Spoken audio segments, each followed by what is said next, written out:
अस्सलाम वालेकुम दोस्तों, आज की कहानी का नाम है आठ का गजर। डरबे में शाम उतर रही थी। बाहर आसमान नारंगी और नीला हो चुका था और अंदर दीवार पर लटकी हुई घड़ी की सुइयां 8 बजा रही थी।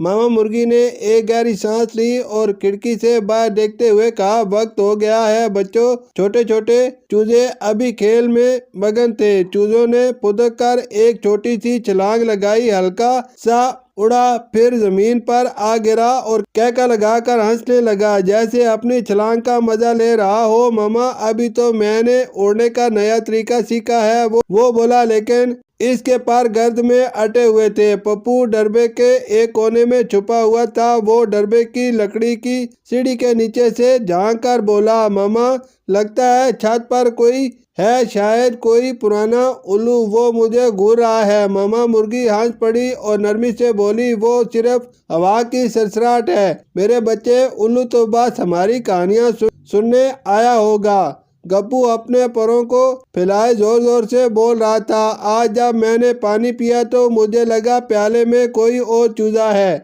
मैं हंसा और वो भी हंसा, शायद वो मेरा जुड़वा भाई है। मम्मा ने उसके सर पर हाथ फेर कर बोली, मेरे नन्हे कहानीकार, वो तुम्हारी ही तस्वीर थी। अब इन बातों को नींद के संदूक में रख दो, कल फिर निकालना। नीलू जमीन पर बैठा जमाइयाँ ले रहा था। वो थका हुआ था और कहने लगा, मामा मुझे ऊपर नहीं जाना, मैं यही नीचे कहीं आंगन में सो जाऊं। गोनू जो सबसे समझदार चूजा था आहिस्ता से आगे आया और बोला, नीलू ऊपर सोना बेहतर होता है, वहाँ हम सब साथ होते हैं, मैं तुम्हारा हाथ पकड़ता हूँ, चलो मेरे साथ। सब चूजे आहिस्ता आहिस्ता सीढ़ियाँ चढ़ने लगे, कुछ ऊँगते हुए, कुछ हंसते हंसते। हर एक ने अपना अपना लकड़ी का डरबा चुन लिया। मामा मुर्गी एक एक को देखती रही, उनके पैर संवारती, माथा चूमती। इसी चक्कर में 11 बज गए थे।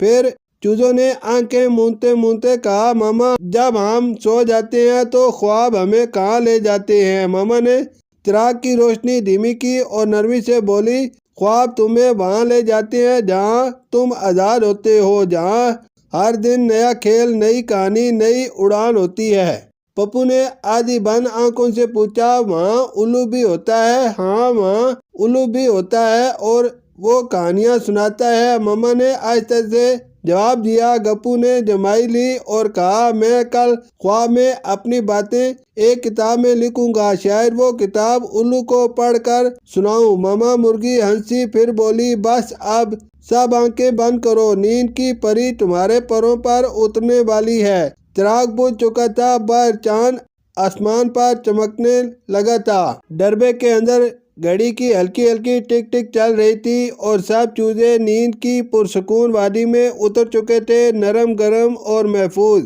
शुक्रिया।